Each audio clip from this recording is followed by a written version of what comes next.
12 nomes gravados nas portas de uma cidade que ainda não foi construída.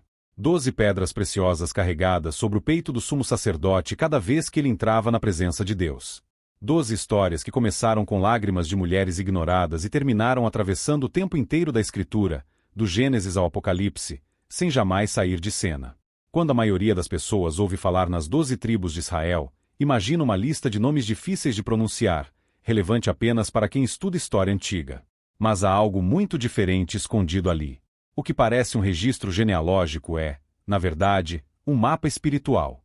E quando você aprende a lê-lo, ele muda completamente a forma como você entende quem Deus é e o que ele faz com a dor humana. Tudo começa não com glória, mas com uma troca feita na escuridão. Jacó havia trabalhado 7 anos por amor a Raquel. O texto de Gênesis, capítulo 29, versículo 20, diz que esses anos lhe pareceram apenas alguns dias, tamanha era a intensidade do amor que sentia por ela. Mas na noite do casamento, o pai de Raquel substituiu a noiva. Jacó acordou casado com Lia, a filha mais velha, aquela que ninguém havia escolhido. E é dali, do interior dessa ferida, que as tribos nascem. Lia, a esposa rejeitada, engravida primeiro. Seu filho primogênito recebe o nome de Ruben. Em hebraico, Reuvém, formado a partir de Raá, ver, e Ben, filho.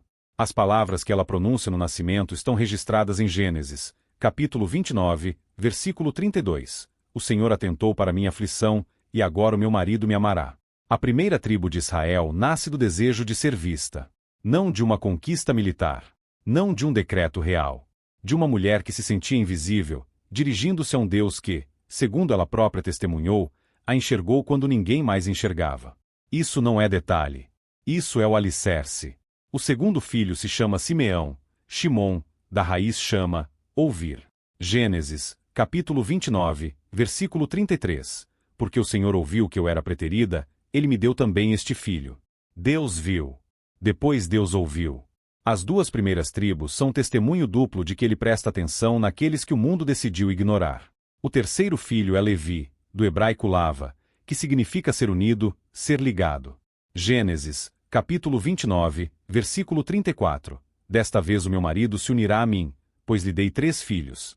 Lia ainda buscava o afeto de Jacó. Mas a ironia divina que se esconde nesse nome é quase insuportável de tão precisa. Os descendentes de Levi não seriam unidos a nenhum homem. Seriam unidos a Deus. A tribo de Levi se tornaria a tribo sacerdotal, aquela incumbida de servir no tabernáculo, de carregar a arca, de interceder entre o povo e a presença divina. Uma mulher que ansiava por apego recebeu, como resposta, um filho cujo nome descreveria a mais profunda das ligações possíveis, a ligação com o próprio Criador. E então vem Judá, Ieda, da raiz Iada, louvar. Gênesis, capítulo 29, versículo 35. Desta vez louvarei o Senhor. E o texto acrescenta que, depois disso, ela parou de conceber. Algo havia mudado. Os 3 primeiros nomes carregam a marca da dor. O quarto carrega a marca da adoração. E é justamente da tribo do louvor que descende a linhagem real. Davi pertencia a Judá. E o Apocalipse, capítulo 5, versículo 5, apresenta Jesus como o leão da tribo de Judá, a raiz de Davi. O Messias chegou ao mundo a partir do instante em que uma mulher rejeitada deixou de pedir amor e começou a oferecer gratidão. Leia os 4 nomes seguidos. Deus me vê. Deus me ouve. Deus está unido a mim. Eu vou louvar a Deus. Não é uma lista de filhos. É uma jornada da rejeição até a adoração, contada em 4 passos. E ela é a fundação de toda uma nação. Antes que houvesse exércitos, antes que houvesse fronteiras, antes que houvesse um templo, havia uma mulher que o mundo havia descartado, e um Deus que a escolheu de qualquer forma. A próxima leva de filhos chega por meio das servas. Raquel, que ainda não havia concebido, entrega sua serva Bila a Jacó. Bila dá à luz Dan, de Din, que significa julgar. Gênesis, capítulo 30, versículo 6. Deus me fez justiça, e também ouviu a minha voz e me deu um filho. A tribo de Dan seria mais tarde a que produziu Sansão, um dos juízes mais conhecidos de toda a história de Israel, narrado nos capítulos 13 a 16 do livro de Juízes. Mas a profecia que Jacó pronunciou sobre Dan no leito de morte, registrada em Gênesis, capítulo 49, versículos 16 e 17, carrega um peso perturbador. Dan julgará o seu povo como uma das tribos de Israel. Dan será como uma serpente no caminho, uma víbora na trilha, que morde os calcanhares do cavalo para que o seu cavaleiro caia. A tribo batizada com o nome da justiça seria justamente a que primeiro abraçaria a idolatria. Juízes, capítulo 18, narra como os danitas estabeleceram um sacerdócio não autorizado e passaram a venerar ídolos. E quando o reino se dividiu, foi na cidade de Dan que o rei Jeroboão instalou um dos 2 bezerros de ouro, conforme registrado em 1 Reis, capítulo 12, versículos 28 e 29. A tribo cujo nome significa juiz, se tornou a tribo que recusou ser julgada. Depois de Dan vem Naftali, da raiz Patel, que significa lutar ou contender. Gênesis, capítulo 30, versículo 8.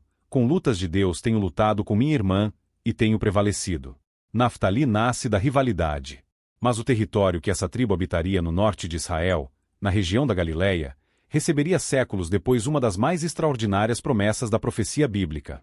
Isaías, capítulo 9, versículos 1 e 2, antecipou: a terra de Zebulon e a terra de Naftali, o povo que andava em trevas viu uma grande luz. Mateus, capítulo 4, versículos 13 a 16, aplica essa profecia diretamente ao início do ministério público de Jesus na Galileia, exatamente no território de Naftali. A tribo que nasceu de uma disputa se tornou o cenário onde a luz do mundo apareceu pela primeira vez diante do povo. Agora entra Zilpa, a serva de Lia. Seu primeiro filho é Gade, cujo nome significa fortuna ou um exército vem. Gênesis, capítulo 30, versículo 11. Que fortuna! A tribo de Gade se estabeleceria a leste do rio Jordão e ficaria conhecida por produzir guerreiros de ferocidade singular.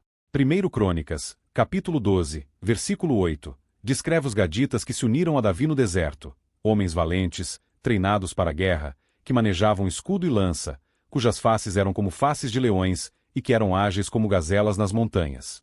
Nome curto, reputação vasta. O segundo filho de Zilpa é Aser, de Esher, que significa feliz ou abençoado. Gênesis, capítulo 30, versículo 13. Que felicidade! As filhas me chamarão bem-aventurada.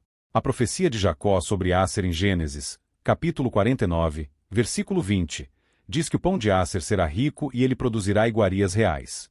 E o território de Aser no norte de Israel era de fato reconhecido pela fertilidade do solo e pela abundância de oliveiras. Séculos mais tarde, uma mulher dessa tribo aparece no Novo Testamento. Lucas, capítulo 2, versículos 36 a 38, apresenta Ana, profetisa, filha de Fanuel, da tribo de Aser. Ela tinha uma idade avançada e havia passado décadas no templo, servindo a Deus com jejuns e orações, dia e noite, aguardando o Messias. Quando o menino Jesus foi apresentado no templo, ela o reconheceu. A tribo da felicidade gerou uma mulher cuja alegria finalmente se completou. Lia então tem mais 2 filhos. O primeiro é Issacar, provavelmente de Sacar, que significa recompensa ou salário. Gênesis, capítulo 30, versículo 18. Deus me deu o meu galardão. E a herança dessa tribo é surpreendente. 1 Crônicas, capítulo 12, versículo 32, os descreve como homens que tinham entendimento dos tempos para saber o que Israel devia fazer. A tribo cujo nome fala em recompensa ficou conhecida pela sabedoria e pelo discernimento. Eles sabiam ler o momento. Depois de Sacar vem Zebulon, de Zeval, honrar ou habitar com alguém. Gênesis, capítulo 30, versículo 20. Desta vez meu marido habitará comigo. Lia ainda esperava. Ainda ansiava. E depois de 6 filhos, ela dá à luz uma filha chamada Diná, cujo nome significa vindicada ou justificada. Diná não é contada entre as tribos, mas a sua história, narrada em Gênesis, capítulo 34, é uma das mais dolorosas de toda a Escritura. A presença dela no relato é um lembrete de que essa família não é feita apenas de triunfos. O trauma também tem lugar nessa narrativa. Se você está acompanhando este conteúdo e ele tem aberto algo dentro de você, considere se inscrever no canal Profundamente Simples e deixar um like neste vídeo. Cada inscrição ajuda este conteúdo a chegar a mais pessoas que precisam ouvir esta palavra. É uma forma simples de contribuir com algo que pode transformar a maneira como alguém enxerga a Bíblia. Depois de anos de espera e de ver sua irmã ter filho após filho, Raquel finalmente concebe. E o nome que ela dá ao filho carrega toda a intensidade da longa espera.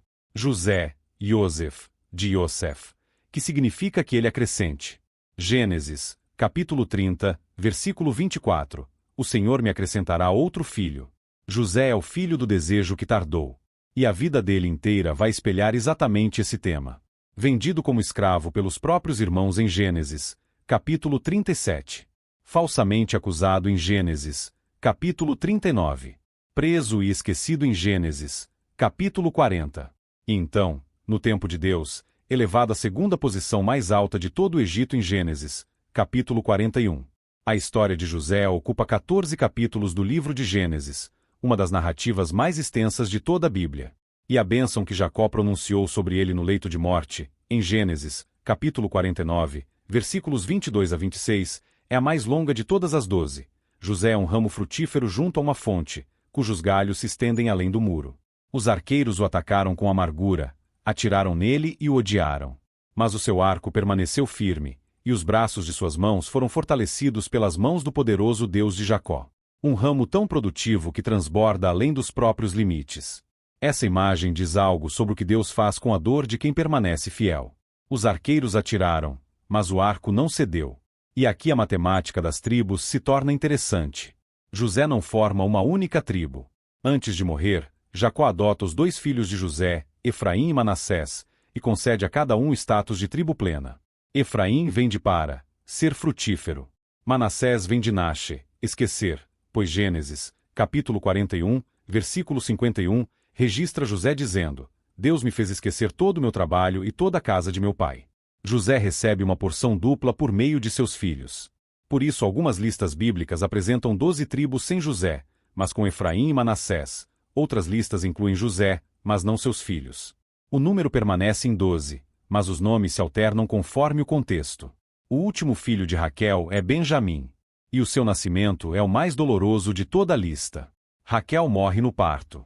Gênesis, capítulo 35, versículo 18 registra que, enquanto sua alma partia, ela chamou o filho de Benoni, filho da minha dor. Mas Jacó o chamou Benjamim, Binímin, filho da minha mão direita. Um mesmo menino. 2 nomes. 2 destinos propostos. E o pai escolhe o que fala a vida. A profecia de Jacó sobre Benjamim em Gênesis, capítulo 49, versículo 27 é intensa. Benjamim é lobo que despedaça. De manhã devorará a presa, e à tarde repartirá os despojos. A tribo de Benjamim produziria o primeiro rei de Israel, Saul, descrito em 1 Samuel, capítulos 9 e 10. E no Novo Testamento, o apóstolo Paulo escreve em Filipenses, capítulo 3, versículo 5, que era da tribo de Benjamim, hebraico dos hebreus. O filho da dor tornou-se o filho da mão direita. E da sua linhagem veio um homem que passou de perseguidor da igreja a autor de grande parte do Novo Testamento. Estão todos lá. E quando você alinha os significados dos 12 nomes em sequência, eles soam quase como uma declaração de fé. Rúben, Deus me vê. Simeão, Deus me ouve. Levi, ele se une a mim. Judá, eu o louvarei. Dan, ele faz justiça. Naftali, por meio da minha luta. Gade, a boa fortuna vem. Asser, sou abençoado. Issacar, há uma recompensa. Zebulon, ele habitará comigo. José, ele acrescentará mais. Benjamim, filho da minha mão direita. 12 nomes. 12 orações. 12 janelas para o modo como Deus transforma o material bruto do desejo humano em algo que sobreviva a impérios. Estes não são personagens mitológicos em um pergaminho empoeirado. São os gritos de mulheres reais que se sentiram ignoradas, não amadas, esquecidas. E um Deus que respondeu a cada uma delas com um filho cujo nome se tornou uma nação inteira. Mas é agora que a história toma uma virada devastadora. Depois do reinado de Salomão, por volta de 930 a.C., o Reino Unido de Israel se parte ao meio. 1 Reis, capítulo 12, narra o momento. O filho de Salomão, Roboão, recusa-se a aliviar os pesados tributos impostos pelo pai. 10 das 12 tribos se rebelam e formam o Reino do Norte, que mantém o nome Israel. Somente Judá e Benjamim permanecem leais à casa de Davi, formando o Reino do Sul chamado Judá. A tribo de Levi, dispersa pelo território como sacerdotes, migrou em sua maior parte para o sul, pois o Reino do Norte havia estabelecido seus próprios centros de adoração não autorizados, conforme registrado em 2 Crônicas, capítulo 11, versículos 13 e 14. O Reino do Norte, liderado inicialmente por Jeroboão da tribo de Efraim, estabelece imediatamente 2 bezerros de ouro como objetos de culto, um em Betel, outro em Dan, conforme 1 Reis, capítulo 12, versículos 28 e 29. A partir desse ponto, O Reino do Norte mergulha na idolatria. Em 722 a.C., o Império Assírio conquista esse reino e deporta sua população. Segundo Reis, capítulo 17, versículo 6. Essas 10 tribos se dispersam pelo Império Assírio e se tornam o que a história chama de as 10 tribos perdidas de Israel. Elas não estão completamente perdidas, pois indivíduos dessas tribos continuam a se identificar ao longo da narrativa bíblica, e Ana, a profetisa de Asser, é um exemplo disso. Mas como tribos organizadas e possuidoras de território, desapareceram do mapa político. O Reino do Sul, Judá, sobrevive por mais tempo, mas cai diante da Babilônia em 586 a.C. Segundo Reis, capítulo 25. Jerusalém é destruída. O templo é queimado. O povo é levado para o exílio. Mas ao contrário das tribos do norte, Judá retorna. Após 70 anos, conforme profetizado por Jeremias, capítulo 25, versículos 11 e 12, um remanescente volta, reconstrói o templo e restabelece o culto. É por isso que, no tempo de Jesus, o povo é chamado de judeus. O nome vem de Judá. A tribo do louvor tornou-se a identidade da nação sobrevivente. Mas as 12 tribos não desaparecem da história bíblica. Elas ressurgem em alguns dos momentos mais significativos de toda a Escritura.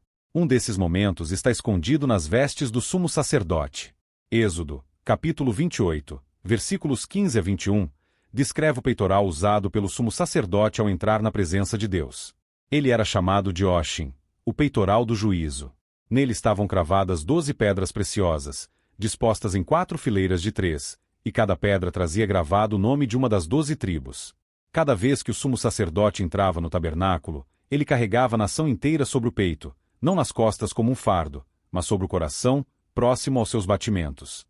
12 pedras diferentes, 12 cores distintas, 12 nomes gravados, todos reunidos em uma única veste, todos levados diante de Deus por um único sacerdote. E essa imagem ressoa adiante, em direção ao Novo Testamento. Hebreus, capítulo 7 a 10, apresenta Jesus como sumo sacerdote definitivo, aquele que não carrega 12 pedras sobre um peitoral, mas leva cada crente em sua intercessão diante do Pai. As tribos não eram apenas nomes bordados em tecido. Eram uma antecipação do que estava por vir. E então há o Apocalipse. As 12 tribos aparecem 2 vezes no livro final da Bíblia, e as 2 aparições são extraordinárias. A primeira está em Apocalipse, capítulo 7, versículos 4 a 8. João vê 144.000 servos de Deus selados, 12.000 de cada uma das 12 tribos. Mas a lista não é a mesma do Gênesis. Judá aparece em primeiro lugar, no lugar de Ruben. Levi está incluído, apesar de habitualmente ser excluído das listas tribais por causa de sua função sacerdotal. E Dan está ausente. A tribo cujo nome significa juiz, a tribo que conduziu Israel à idolatria, não aparece na lista. No lugar de Dan, Manassés aparece ao lado de José. A Bíblia não explica explicitamente a ausência de Dan, mas o padrão é difícil de ignorar. O histórico de Dan liderando Israel para a adoração falsa, iniciado em Juízes, capítulo 18, e culminando no bezerro de ouro na cidade de Dan, parece ter consequências que ecoam até o fim da história. Mas o que merece atenção é o seguinte: a inclusão de Levi sugere que algo se transformou. No Antigo Testamento, Levi era separado porque somente os levitas serviam como sacerdotes. O restante do povo chegava a Deus por meio deles. Na lista do Apocalipse, porém, Levi está de volta entre as tribos. A barreira entre sacerdote e povo foi removida. 1 Pedro, capítulo 2, versículo 9, captura o que isso significa. Vós sois geração eleita, sacerdócio real, nação santa. A visão original que Deus declarou no Sinai, em Êxodo, capítulo 19, versículo 6, de que todo o seu povo seria um reino de sacerdotes, está sendo restaurada. A segunda aparição está em Apocalipse, capítulo 21, versículos 12 a 14. João descreve uma cidade com 12 portas, e em cada porta o nome de uma das 12 tribos dos filhos de Israel. 3 portas a leste, 3 ao norte, 3 ao sul, 3 a oeste. E os muros da cidade têm 12 alicerces, sobre os quais estão os nomes dos 12 apóstolos do Cordeiro. Veja o que está acontecendo ali. As tribos são as portas, o modo de entrar. Os apóstolos são o fundamento, aquilo sobre o qual tudo repousa. Antigo Testamento e Novo Testamento, Israel e a Igreja, não competindo entre si, não substituindo um ao outro, fundidos em uma única cidade, uma única estrutura, uma única morada. E repare, As portas apontam para todas as direções. 3 ao norte, 3 ao sul, 3 a leste, 3 a oeste. Apocalipse, capítulo 21, versículo 13. Não importa de onde você vem. Há uma porta com um nome tribal escrito nela esperando por você. Ezequiel, capítulo 48, versículos 30 a 34, já havia profetizado esse arranjo séculos antes. E na visão de Ezequiel, Dan está de volta. A tribo ausente da lista dos 144.000 em Apocalipse, capítulo 7, tem uma porta na cidade eterna em Ezequiel, capítulo 48, versículo 32. O que quer que a exclusão tenha significado, ela não foi a palavra final. Ainda há uma porta com o nome de Dan. Pense em uma fotografia de família que foi rasgada, não com tesoura, mas desgastada pelas dobras de tanto ser carregada no bolso, manuseada por tantas mãos. Alguns rostos estão apagados. Algumas bordas estão faltando. Mas alguém a estica com cuidado, coloca sob vidro e pendura na parede de uma casa que jamais será danificada. É isso que Deus está fazendo com as 12 tribos. A família foi despedaçada. O reino se dividiu. 10 tribos foram dispersas. O templo foi queimado. Mas na visão final da Bíblia, cada nome está contabilizado. Cada tribo tem uma porta. Cada pedra tem um lugar. Isso é o que permanece quando você percorre esses 12 nomes do Gênesis ao Apocalipse. As tribos não eram perfeitas. Nenhuma delas era. Houve traição, idolatria, divisão, exílio. Mas os nomes nunca foram apagados. Cada tribo, com toda a sua história de queda e de recomeço, tem o seu nome escrito na entrada da casa de Deus. Os seus fracassos não apagam o seu nome. O seu exílio não cancela sua porta. O Deus que pronunciou o seu nome antes que você existisse é o mesmo que o gravou em uma cidade que você ainda não viu. Jacó começou essa história no leito de morte, cego e velho, falando sobre 12 filhos que se tornariam uma nação. O Apocalipse encerra a história com esses mesmos 12 nomes gravados nas portas de uma cidade que resplandece com a glória de Deus. E a parte mais extraordinária de tudo isso é que, entre o leito de morte e essa cidade, entre a primeira bênção e a última porta, cada uma dessas tribos quebrou, vagou, caiu e foi trazida de volta para casa. Cada uma delas. E ainda assim, os seus nomes estão nas portas. Se este conteúdo abriu algo em você hoje, compartilhe com alguém que precisa ouvir esta palavra.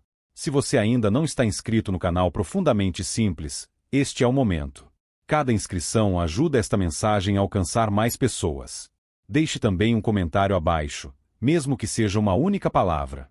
Isso faz toda a diferença para que mais gente encontre este conteúdo. Que Deus abençoe você.